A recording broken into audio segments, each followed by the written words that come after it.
We turn to the next section of our Musaf Zichronot and invite Brad August to come share some reflections on carrying and being carried.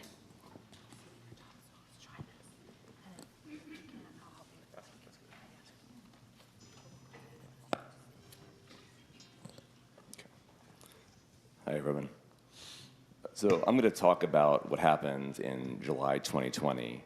I was cleaning the kitchen floor with my headphones on, and my wife, Hannah, opened the freezer door over my head, and I didn't know it was open, and I jumped up into the bottom and got a terrible concussion. I was very messed up for a long time, but the main thing that really got me was vision. So I could see, I could see the whole time, but I couldn't look at anything, if that makes any sense. So I couldn't read a label, look at a menu, look at a face. I couldn't look at a screen, so how could I work, right? I couldn't read to my 2-year-old. I couldn't play with her in a lot of meaningful ways. So I had become visually impaired. It was only about 6 months ago that I finally retrained my brain to be able to look at things again, and now I'm, back to normal pretty much. It was the whole journey, the whole arc of it all was honestly such a beautiful thing that I'd smash my head again if I had the choice. Really. So in the beginning, Hannah had to carry me. I couldn't do anything. There were times at the worst of it, not the whole time, just like a few weeks of it, where I couldn't put the toothpaste on my toothbrush, and I couldn't, open up the fridge and look in and find something to eat. Not because the fridge was traumatic,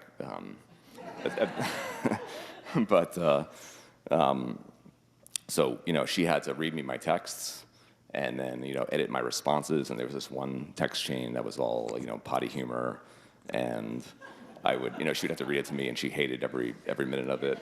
And then I would give her a response, and she would read it back to me, and I wouldn't like it, and I would just want her to edit the response. And this clearly wasn't very sustainable. So I, and not only that, but she was working full time, even way more than full time. Her work was absolutely melting down. This is the peak of the George Floyd, the peak of the pandemic. It was a real unmitigated disaster. And she did everything for me, for the family, for our kid who was 2 at the time, and who's now 7. For the full year. We were mourning the old me, the absence of the old me, and kind of like the Israelites carrying the broken tablets. Well, I was the broken tablets. I guess we were carrying the fully functioning tablets around as well, sort of the other way around. Hannah carried me too much, right? I mean, more than she could handle, and she was not doing well. And it was the pandemic. No one was there to help. So it took a while until I realized that I wasn't the only one out there who couldn't look at screens. And that was the first thing that I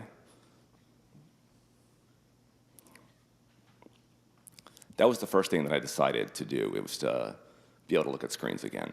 Now, did that help Hannah very much? Not really, but I didn't see that really working anyway. So that was the way that I decided to move forward. If I could look at screens, I could go back to work. I could read my own, potty humor text chains, and respond to them on my own way. So I had this insight that blind people couldn't look at the things either, and I needed to find some blind people to teach me how to essentially live as a blind person. But I didn't know any blind people, so I needed to find blind strangers to carry me. And it worked. There was a blind librarian at the New York Public Library who trained me to use a screen reader. And I made some blind friends, 3 of them, and they carried me as well. Hannah was still doing everything at this point, right? I mean, I could when I say I could look at screens, when I say I could use a computer, I'm talking like a baby, right? I could barely do anything. And that was, that didn't help Hannah at all. She was doing everything. Okay, so what's a screen reader? So this is how I was using a computer. It's a technology that lets you use a computer in an entirely non-visual way. So all of the input is with a keyboard, and all of the output is with a speaker, right? There's no monitor, there's no mouse. It's for blind people, right? The problem with a screen reader is the software you're using. It doesn't work very well. There are your occasional software that works very well. That's very unusual. Usually things barely work, and very often they don't work at all. So I had this group of 3 blind friends who, again, I couldn't have done any of this without them. It just wouldn't have happened. And I would ask them questions constantly. How do you use Google Docs? It's not working for me. How do you add a comment? How do I check my email? How do I write Python code? And I was so lucky to cobble these 3 random people together, and they were so helpful.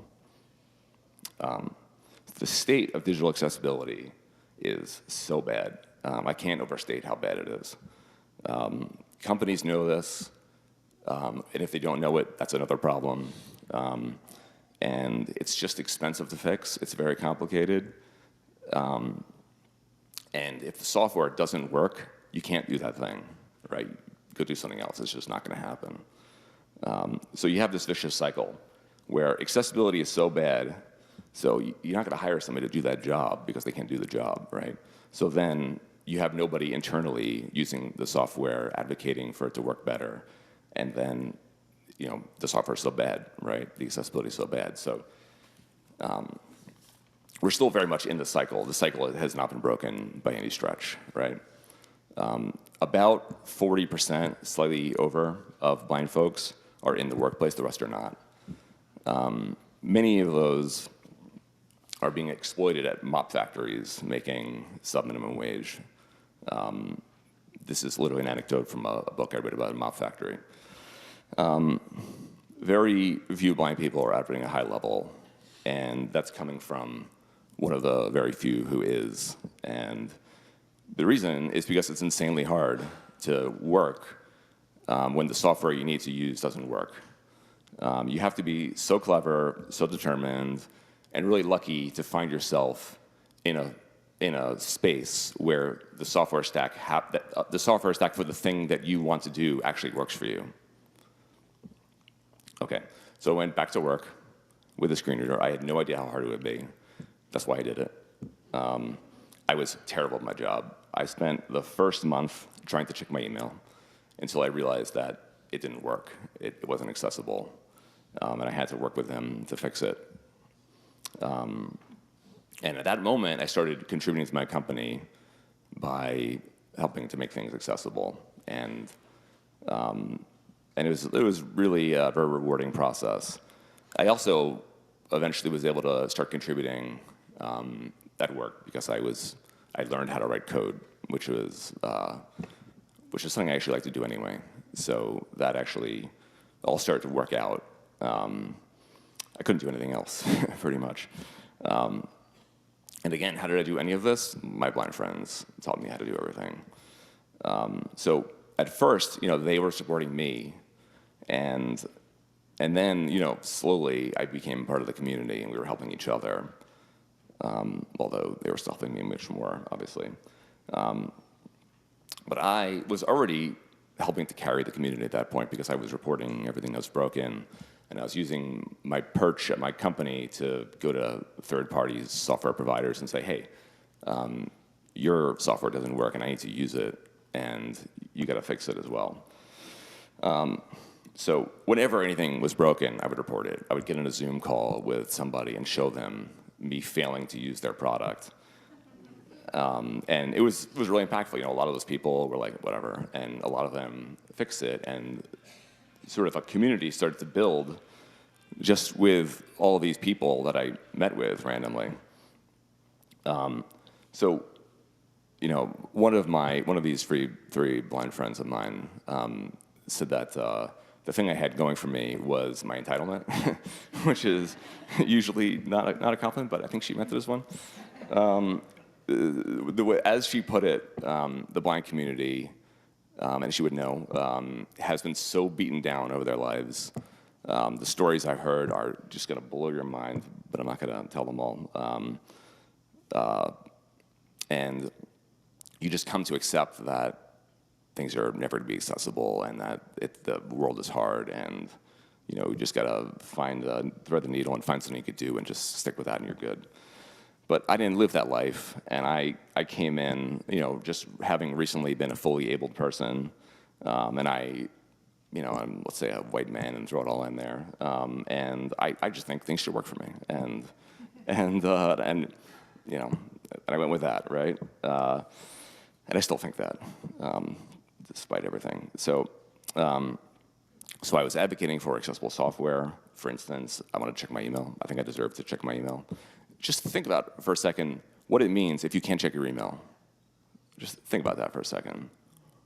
Okay, so I pushed for inclusive recruiting, disability rights in general, community building. This is my favorite. I continue to teach this class, or I teach sighted people at the company how to use a screen reader at least once a week. And the idea is that if other people could use a screen reader, then they could go test their own software themselves and fix it themselves, and I'm never going to find out about it. Again, I don't use a screen reader anymore. I'm looking at screens again. And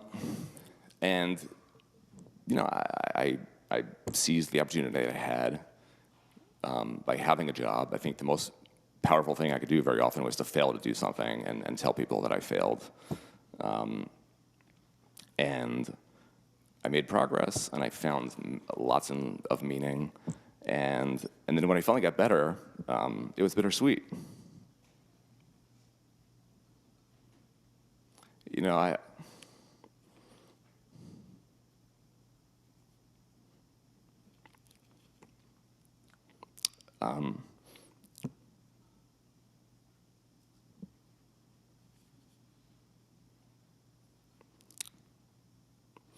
I had spent all this time joining the blind community and,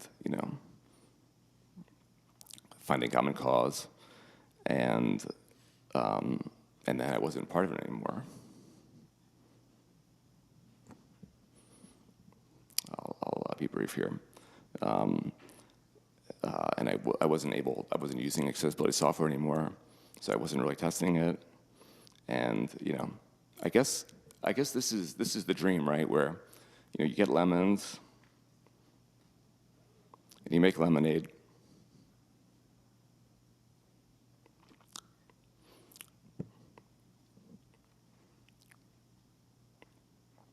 And it's such good lemonade that you like the lemonade. You don't want to give it up. So wrap this up here. So accessibility is for everyone, right? It's not just for those people. We're all going to be in and out of states of disability throughout our lives. There's my vision. Let's say the rabbi's knee. Maybe something more severe. The state of accessibility is going to decide whether you could live your life in that moment, right? And it's currently deciding whether the people that currently have that problem, that need that accessibility, whether they could live their lives and whether they could contribute to the world.